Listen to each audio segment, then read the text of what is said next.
This is Ibrox Stadium in Glasgow, the setting on a beautiful spring day for one of the most important Premier League games of the season between the champions Rangers and the league leaders Celtic. A victory for the home side would keep the race for the title open. A win for Celtic would take them a giant step closer to the title and a place in next season's European Cup. Hello, good afternoon and a warm welcome to Scott Sport. Between now and 4 o'clock our programme is all about the last Old Firm game of the season, with live coverage of the whole 90 minutes and by means of our Scottish television helicopter, a behind-the-scenes look at how Rangers and Celtic players prepared this morning for the big game. Our match commentator, Jock Brown, will be joined at the ground by Alec Ferguson, and here in the studio to assess the play before, during and after the game, we have two very well-known guests from the Premier League, Willie Miller of Aberdeen and Sandy Clark of Hearts. They'll be talking to Ian Archer. Well, both Graham Souness and Billy McNeill are well aware that this isn't just another game, and both clubs have tiptoed quietly out of the limelight to prepare for the match, which could well settle the destiny of the championship. Our helicopter has been out and about this morning, and we picked up Rangers preparing down at the beautiful Turnberry Hotel in the heart of Ayrshire. Rangers out of the city to prepare for this one. The coach is ready, and all of a sudden the talking is over, and it's time to move. There were rumours at Turnberry this morning that Rangers may have one or two late injury problems, and will be going to Ibrox to pick up those details in due course. A comfortable 90-minute drive up the leafy lanes of Ayrshire, heading for Ibrox Stadium, and a match which means so much to both clubs.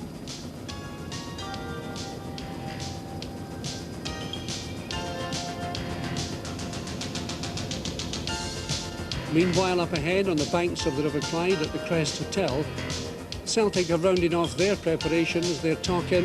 Now it's time for them to get moving to head the few short miles down the road to Ibrox Stadium.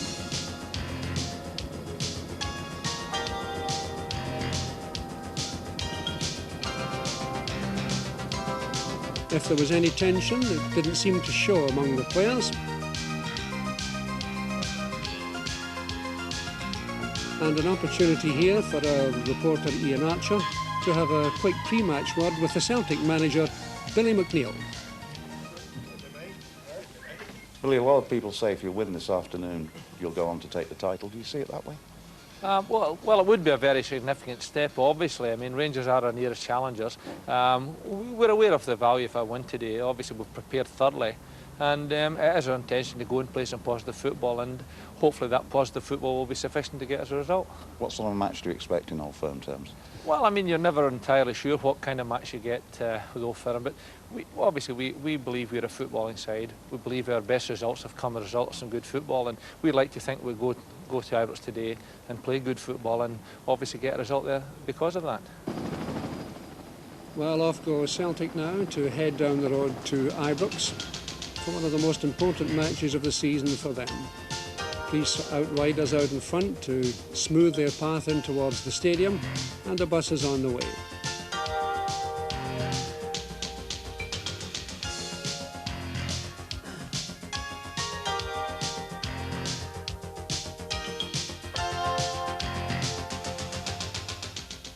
You'll notice the first winner on any Old Firm day, that's the bus company. I'm joined by Sandy Clark and Willie Miller to have a look forward to this afternoon's match. Sandy, all Old Firm games are crucial, important, vital. This one more than others? Yeah, I would think so. Obviously this one could work out to be a league decider, and obviously all the games are very close and they're very competitive between both teams, because nobody wants to lose, because your week's obviously a lot better if you've been on the winning team against either Rangers or Celtic, depending on who you support. Willie, I would imagine you rather desperately want Rangers to win. Whether you think they will or not is a different matter, but as an Aberdeen player you would want Rangers to win this one. Yeah, I think if Celtic win it, or perhaps even if they get a draw, then I think the league title's theirs. But if Rangers manage to get the 2 points, it's going to be a cracking end to the season. Right, well, we want to discuss some of the individuals involved, and what we've done, we've given you 3 forwards to talk about and tell us how you've defended against them and what their strengths are. The first one is Andy Walker, who was the first major signing of Billy McNeill to take over from Brian McClare, and has done well, hasn't he? He's done very well. He's a young lad, Andy, and I'm sure there's still a lot of good stuff to come from Andy in future years. He's had an in-and-out season, but he's settled in quite well. When he hasn't done the business for Celtic, Matt McGee stepped in and done it for them. It's an interesting piece of philosophy. I mean, that Billy McNeill spent all his money on forwards, really. Yeah. 1.8 million. Walker and McAvenny and Joe Miller. Now, Joe Miller you know well, don't you? I know Joe very well, yeah. Excellent player. And again, for the future, he'll be an excellent player for Celtic. Do you see this as a match between the Rangers defence and the Celtic attack?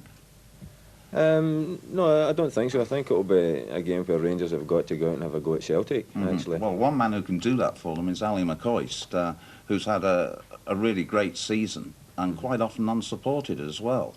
Yeah, Ali's had a tremendous season for Rangers. He's ploughed a lone furrow up the front for Rangers. He's scored plenty of goals, and really you can't speak too highly of him.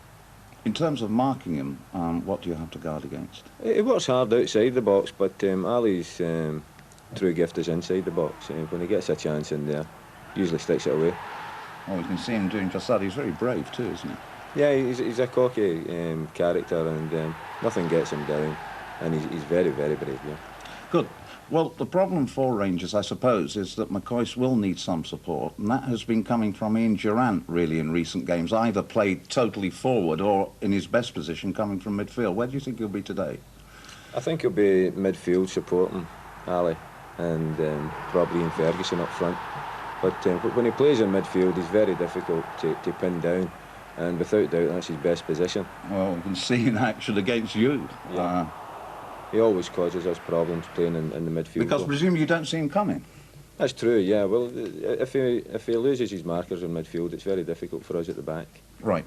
Good. We'll come to Sandy to talk about some of the defenders who are equally important. I suppose nobody more important than Roy Aitken, because not just is he captain of Scotland, he's a tremendous inspiration, isn't he, to the rest of the Celtic players? Yeah, without any shadow of a doubt. Roy's really held Celtic together for a long, long time now. He went through sticky spells, and he was the one that kept them going and kept plugging away for them, and he's a great inspiration to the team. And really holds that defence together, because there's been certain question marks about that defence. That's last season, wasn't it? Well, that's right. They seemed to lose a few goals, and Roy was the one that never gave up. He led by example. And to be fair, he attacks quite well as well. He gets into the other end of the park, and he scored one or two important goals in his time too. Well, one of the players who's not a defender, but you couldn't really consider this match without him, in fact, is Paul McStay, because he is certainly the class player on the Celtic side. Needs some help inside. Good running by Burns. Right swinging cross. And how did that stay out from Billy Stark? Stay. Aiken on the right this time. Andy Walker. You're not going to give too many secrets away, but what do Hearts do when Paul McStay's playing? What's the instructions? He's obviously very difficult to mark. I think you've got to try to get people close to him to stop him playing. But he's such a good player, and for a relatively young guy, he's such an experienced international player as well now, that he's used to that, and he knows how to cope with that. He'll go and get the ball from the back four and and build up the play, and he also supports his forwards. He always makes himself available. Well, the most expensive player on the park is Richard Gough, who is said to have cost £1.5 million, which is an awful lot of money in everybody's language, and some people say he hasn't quite settled in with Rangers yet. Well, I don't feel that's fair criticism, to be honest, because the guys came to Rangers and there's been so much expected of him. And he's had to play right back, centre half, he's played midfield, he's played up front. He's not had a chance to get a bit of consistency and to get to know the one position and the rest of his teammates in relation to that. And I think it's really the fact that the guy scored so many important goals for Rangers in such a short time itself proves how valuable he is. Right, well, gentlemen, there is no hiding place, I'm afraid. Willie Miller, I'm going to force you to tip a winner. Well, I'm not going to tip a winner. I think it'll be a draw, Coward. actually, and that's not sitting on the fence. I think, Sounds like it to me. I think it'll go Celtic's way today, and I think a draw is enough for Celtic today, and I think it'll be a draw. Sandy? Well, just for a change, I've got to disagree with you. No, I feel that with home advantage and the crowd behind Rangers and how important it is to them, if they can show the spirit that they showed on Wednesday night and play with that determination, then I think Rangers can win today. Good, gentlemen. Sit back, enjoy the match. We'll talk to you at half-time and full-time. Thanks a lot. Yes, indeed. I can also tell you that they've got their tickets for the sweep as well. Right, let's go out now to Ibrox and find out just what's happening about the teams. I wonder, Jock Brown, if there's any dramatic team news that you can give us at this stage. Nothing too dramatic, Arthur. The team has been released from each dressing room, but Graham Souness is warming up there, but he is not in the side from the start. He will be on the bench alongside Stuart Monroe, and there is the Rangers team. There is no real surprise in that lineup, bringing back Jan Bartram and Ian Ferguson and Mark Walters, the men who were ineligible against Steaua Bucharest in midweek.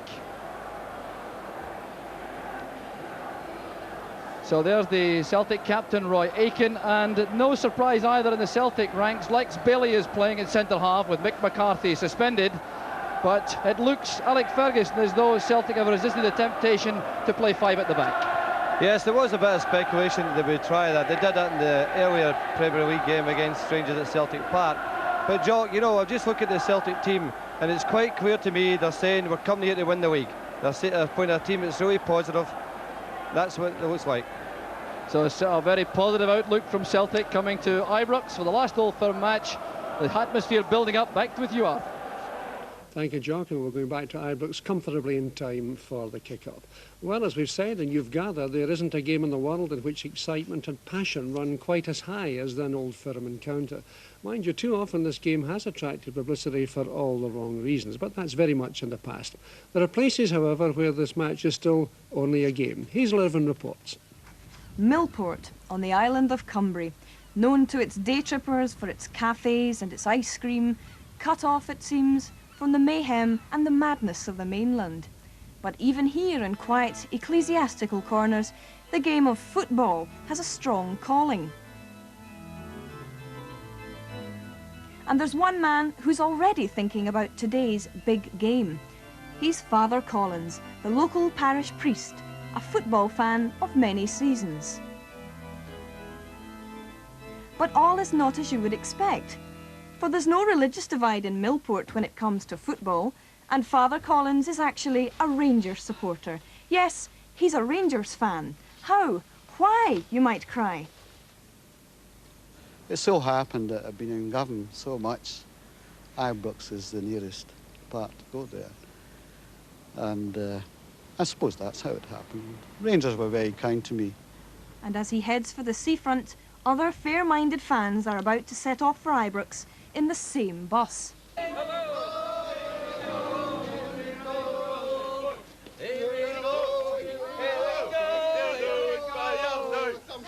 is a Rangers supporter holding a Celtic flag. You're all travelling in the same bus. There's never any aggro, is there? No. Not yet. Only the way back. Is there ever any aggro on the way back, fellas? No, not really, no. And how long has this been going on in Millport? For a few years now. What do you think of Father Collins, who's obviously the priest here, but he's a Rangers supporter? How do the Celtic supporters feel about it? To have him excommunicated. I think the best thing we do actually here is a very, very fine thing. They actually have a St Patrick's night in the lodge. And that'll answer the question completely. And everyone's happy about that, yeah? Oh, yes. So, lads, who's going to win the match today, Celtic or Rangers? So there they go. But because the big game is being played on a Sunday, Father Collins isn't going to Ibrox. It's business as usual for him. But he still goes when he can, and he does have fond memories of his days on the Rangers terracing. When I was nursing, I used to get tickets for the big games from the players who came up for X-ray to the Victoria Infirmary where I was a staff nurse. Then when I went to the Southern General as a hospital chaplain,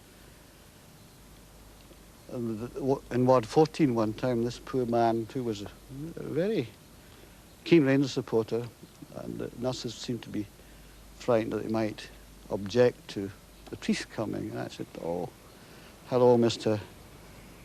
whatever his name was. I'm chairman of the Catholic Rangers Supporters Club.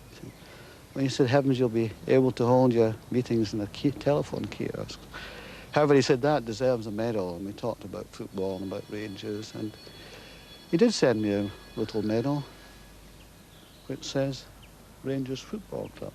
Can you tell us about the time that you did go to Ibrox with the dog collar on? What was that like? It was a bit scary in a way because everybody was wondering why I should be sitting in this exalted position with Rangers supporters who obviously came there every week. But it was very acceptable, and I find it very easy to talk about football. The only thing I resent is that bitterness in any, or bigotry is so terrible. I would do all I could to get rid of it. So what about reaction from Celtic fans? Have you had any backlash, as it were, from them? They don't believe it, I don't think. Why do you think that's? I don't know, they're so astounded, it's so extraordinary, and whatever.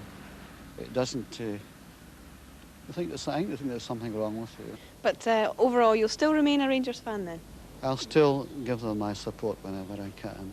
And certainly the Rangers fans on this island have been so kind to me. I couldn't do anything less. Do you have a message, Father Collins, for Rangers and Celtic supporters as they go to the big game today? Yes. Support your team and wear your colours, but cheer your own team on. Forget about criticising the other team. Above all, don't bring religion into it. It's neither necessary nor welcome. So as the lads head off, win, lose or draw, on the way back, they'll all be in the same boat. Well, there we are. The Millport fans from both Rangers and Celtic are inside the stadium. You can see that the pre-match excitement is building up very nicely indeed. We've already had the teams. We'll be going back to Ibrox Stadium shortly. We'll perhaps be getting a final word from our studio guest. But meantime, we take a break. Rejoin us for Rangers Celtic Live in a couple of minutes from now.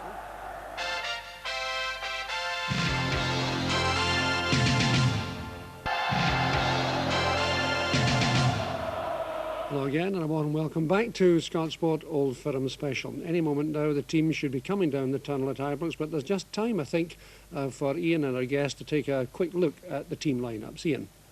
Thank you, Arthur. Willie, you've seen the Rangers line-up there. They're certainly going to have plenty of people in the middle of the park, aren't they? Well, yeah, but I think it's a team that's going to have a real go.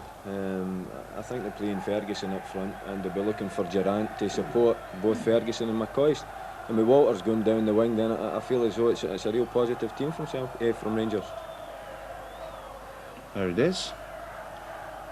Of course, their problem has been getting a settled team with suspensions and eligibility and things like that, but that's near enough to the top Rangers side, you'd have thought. Yeah, just about, yeah. Everybody's available and everybody's fit. So it's a good-looking Rangers team. It's well balanced and it's as good as they've had on the park for a wee while. Who do you think, we were talking about McStay earlier on, who do you think will be looking after him? McStay in midfield? I don't think anybody will have the job of marking McStay. I think it'll be an open game probably. If Derek Ferguson can get close to him, then that's what Rangers will be hoping for. But I think it'll be an open game, and in midfield there aren't what you would call defensive midfield players in any of the two teams in midfield. Sandy, Celtic now. Alec Ferguson said there earlier on they look as if they've come to win the title, but that really is just the Celtic side, isn't it, with McCarthy out? That's right. That's the the more or less the strongest team.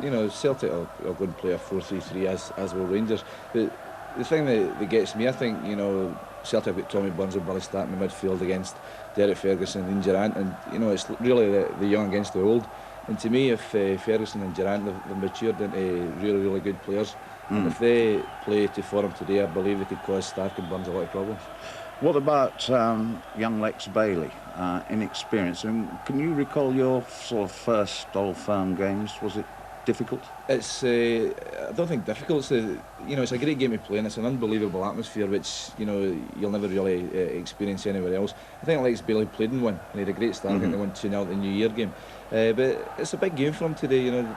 Himself and Roy Aitken have got to try and handle Ian Ferguson and Alan McCoist. And the way Alan McCoist is playing just now, he looks as if he could score virtually every game he plays in. So it's a big game for him, and it'll be interesting to see how that one works out. What about the two goalkeepers? Chris Woods has had a sensational season, really.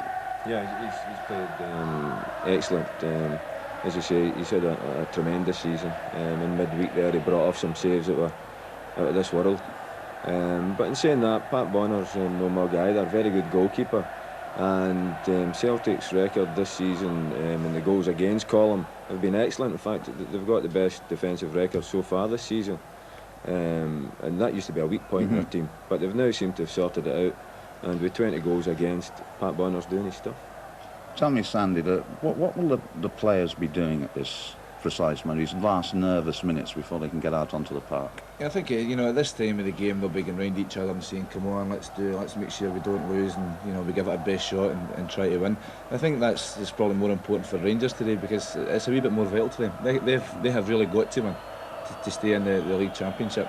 Whereas Celtic, I'm sure that both managers will be trying to get them relaxed and trying to get them to play their normal game and not to get caught in the atmosphere too much. One interesting thing actually about Ibrox, Willie, which the fans probably don't realise, there's a very big area under the stands for warming up, isn't there, that you can actually get rid of some of your tensions in there. We used to use that a lot. They didn't particularly like you going on the field of play, but now they allow you to go on the field of play, and most of us usually go out and kick about outside and just take in the atmosphere. I've never felt the atmosphere at an Old Firm game, but playing against Rangers when there's 40,000 there for Aberdeen, certainly a special sort of atmosphere. Has the new Ibrox, was the fans a lot closer than they were in the old? You were old enough to have played in when it was the big Ibrox. I think I just played one or two games. The atmosphere's the atmosphere's tremendous. It was good in the old stadium, but I think it's better in the new stadium. There they are, the fans. Does the toss make any difference, Sandy? No, I don't Kick think towards so. your own people or away from your own people? At the end of the day, the supporters of their own game today, they try to outshout and outsing each other, and it's just an incredible noise that you're hearing, this cauldron that you're in. And for the first 10-15 minutes you won't hear the referee's whistle and you won't be able to shout to a guy 10 yards away from you. But that it settles down, and I think the team that settles quickest are the team that normally dominate for the initial part of the game. And if they can get in front then, it's always hard to peg back. Well, as serving footballers and under contract and conscious of the SFA, you might find this next question a wee bit difficult, but what particular pressures does a match like this have on the referee? Do you think it is differently refereed from other Premier League games? Well, I think he's got to be really strong in the first 10 minutes. And I think if he sets you stall in the first 10 minutes, clamps down, lets everybody know who's in charge, then he'll have no problem. Sandy, the referee's Bob Valentine, by the way. Well, I don't think they could get a better referee, to be honest. Bob's an experienced campaigner, and he's handled this type of game many times in the past. And as all I said, he's got to get his authority stamped in the game early on. And the players, they get caught up in the atmosphere as well. And, a wee word here and there keeps them right. It takes an experienced referee to handle the game properly. And if you've got somebody who does that, then there's never really a lot of aggro in the game at all. No any more than any other game. Right. So we can count the seconds away, because by my watch I think there's less than 5 minutes to go before kick-off. The team should be coming out, Arthur.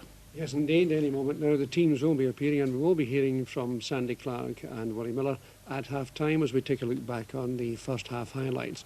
Right now, though, time to get final words from Jock Brown and Alec Ferguson at Ibrox Stadium.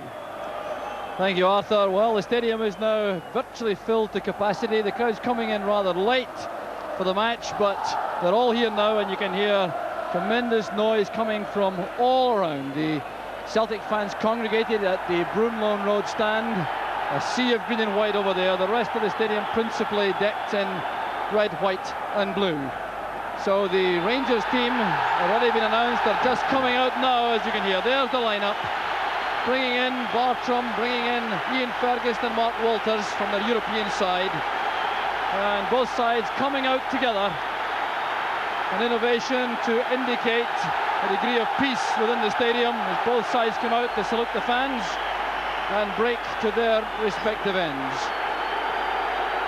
So the Rangers team going to the Copland Road end to their own supporters, and there's the Rangers lineup, the confirmation of the setup, and the back four looks to be Roberts and Goff in the middle, with Nisbet and Bartram on the left, and the front two, McCoist and Ian Ferguson. Ian Ferguson, the Rangers striker, making his first appearance at the Old Firm game. A big occasion for him, Alec. Yes, it's a big day for him, and he'll be wanting to do something very good early in the match to settle himself down. Just looking at him, it's a perfect example actually to a lot of young players, because You maybe not know, Jock, but I released the boy at Aberdeen. I thought he was a bit small and wasn't going to grow. Just look at him now. But I'm very proud for him. So Ian Ferguson saluting the Rangers fans. There's the Celtic side now. And that's a team, I think, Alec, which you think is designed to indicate they're out to win the match. They're not playing 5 at the back, it would appear. Yes, well, I heard Willie talking about this is the only team they can play. But they could have played Anton Rogan and settled for a 5 at the back. But no, they're coming to Ibrox Park with a clear indication to me that they're out to try and win the league today. So young Lex Bailey has played 7 first-team matches from the start. He's been substitute 3 times. He was a hero in the Old Firm match at the New Year, but this is a very important game indeed for the young centre-half. And a very important man, of course, this afternoon, Mr. Bob Ballantyne from Dundee, regarded throughout the country as one of our best referees, and indeed he has a very high reputation all over the world. Yeah, I think it's an important day for Bob, but he's the best man for the job, quite simple with that. For a long time it was Bob Ballantyne, Brian McGinley. I think Bob Ballantyne was the best referee in your country, and he therefore should have the most important game. Well, Kenneth Stewart was the mascot, departing there, getting the coin from Bob Ballantyne. A big day for the young boy from Clarkston. So the tossing of the coin has been completed. It'll be Celtic to kick off. Mark Walters, a man on whom Rangers are depending a great deal this afternoon. Listen to the build-up of noise, a crescendo now as the sides line up at the start of the match. It'll be Celtic to kick off, and they're playing towards the Copeland Road end to the right. McAvenny and Walker the front 2. Jock, I just noticed right at the start that Joe Miller is lining up on the left-hand side for Celtic, which then will keep Tommy Burns in field with Paul Mistay, and Billy Stark will give him the width on the right-hand side. So the tactical battle on the early stages will be crucial. The match is underway. There's Tommy Burns. Derek White slotting back to a left-back position. And the first foul of the game has been given Celtic's way by the referee. The first touch for Bailey, and this is Morris. Bailey being given a lot of time to send the ball upfield. Joe Miller coming from the left flank. Goff's header. And here's Derek Ferguson. There's Ali McCoy judging the bounce well. Ferguson picks it up, and here's Bartram in his first Old Firm match. The header from Aiken. Graham Roberts at the back for Rangers. Aiken is marking McCoist for the moment. Wilkins playing it forward. The flag is up on the far side. That race between Walters and Morris meaning nothing. The whistle had already gone, but the noise is such within the stadium the players didn't appear to hear that. So the free kick has been given to Celtic. Dwight Aiken will take it. So the principal objective, Alec, I think early on will be to get both sides settled down. Yes, I think obviously an important game for this. Both sides will want to make sure they don't do anything silly in the early part of the match, and also to try and get their foot in the ball and get the confidence of playing. So Celtic using Joe Miller on the left flank in the early stages directly against Scott Nisbet. A little flash of temper there from Nisbet when he was caught by Joe Miller. Referee Bob Ballantyne just ran towards the Rangers fullback and had a quiet word in the ear in the passing. Comes off Bailey's head, collected by Morris. So Celtic with the edge in Old Firm matches this season, with 2 wins and a draw here at Ibrox back on the 17th of October. Nodded down by Goff. Wilkins helps it to Bartram. Lots of movement up front from Rangers. Derek Ferguson has gone forward. Comes off the referee, picked up by Stark and then mixed in.